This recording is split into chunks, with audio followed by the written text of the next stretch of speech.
Selge see, et käesolev aasta on viinud sisse teatud korrektiive ka olümpiaadide läbiviimisesse ja loomulikult neid oli vähem, nad olid natuke teises formaadis, tavapäraselt siis rahvusvahelised olümpiaadid toimuvad ikka erinevates riikides, seekord siis iga osaleja põhimõtteliselt nagu jäi nii-öelda koduriiki, aga vaatamata sellele võib öelda, et meie olümpiaadide osalejate tase oli nagu ikka väga kõrge.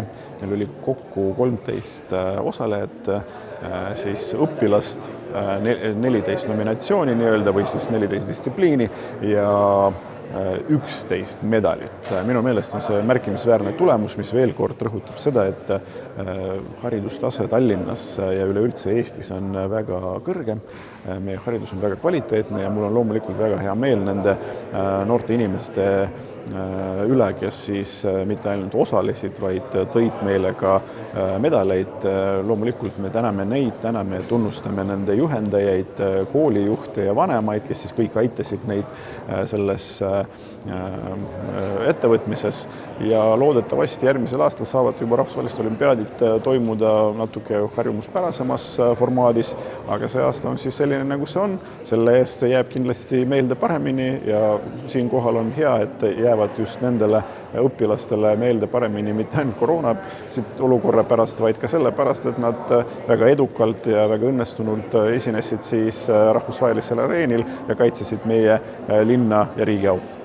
Ma arvan, et ikka on neid lapsi, kes on huvitatud sellest ja vähemalt meie kooli kogemus näitab, et meil iga aasta on tublid õpilased, kes ületavad kooliprogrammi ja kes tahavad näidata end ka nii vabariigis ja saavad edasi ka rahvusvahelistele olümpiaadidele ja see meid väga rõõmustab, sellepärast et praktiliselt meil on iga aasta, kui kutsutakse vastuvõtule, siis meie kool on viimased 15 aastat, isegi rohkem, iga aasta esitatud. Me ei saa öelda, et me premeerime, aga me püüame kõige enne luua koolis ikka õpilastele sellise olukorra, et nad saaks süvendatud oma ainega, mis neid huvitab tegeleda.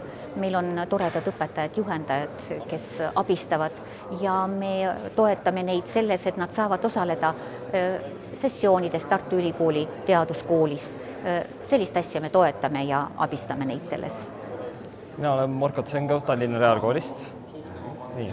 Ma osalesin Põhja-Balti informaatika olümpiaadil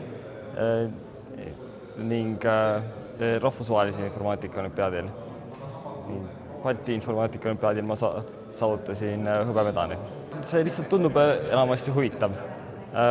Ma olen näinud, kuidas teised on sellega tegelenud ning olen selle huvi peamiselt küll ise üles võtnud. Koduõppele üle minemine ei olnud minu jaoks väga meeldiv, ta ei tundunud väga rutiinne. Ning terve kooliaasta lõpuni ma siiski võitlesin sellega, aga elasin üle ning isegi on selline tunne, et vahepeal võiks uuesti. Peale gümnaasiumi lõpetamist on plaanis minna ülikooli. On isegi mõttes minna välismaale, aga veel väga täpselt plaane ei ole. Ma plaanin minna õppima informaatikat. Ma arvan, et informaatika on väga tähtis tulevikus.